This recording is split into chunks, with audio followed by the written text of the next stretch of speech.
On Sunday, April 12th, people gathered not to speak but to listen at St. Scholastica's College, Manila.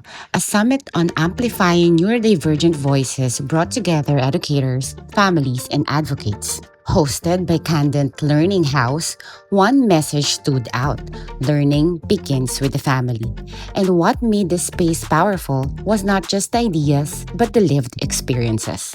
Neurodivergent individuals and their families shared stories of learning, of opportunities, and of growing up, especially in the transition to adulthood. We were reminded of voices like Temple Grandin, an autistic scientist who often credits early exposure and support for shaping her path in science, and Stephen Shore, who shares how family understanding helped him navigate the world not by forcing change but by building connection.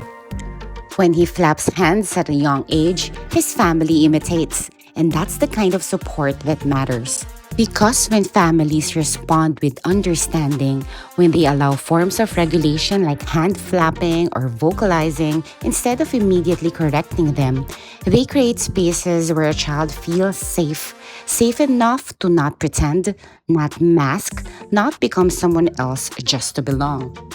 One framework shared was the four A's of autism: awareness, acceptance, appreciation, and action. And looking around the room, I saw something hopeful: people moving beyond awareness toward action. But maybe the real shift is this: inclusion does not begin when we change the child, it begins when we change how we understand them. Thank you, Ms. Shiji-son, for interpreting for the day, and many thanks to our ticket sponsor, Mom Ariel Robledo Collins. This day will not be fruitful without your actions toward inclusion.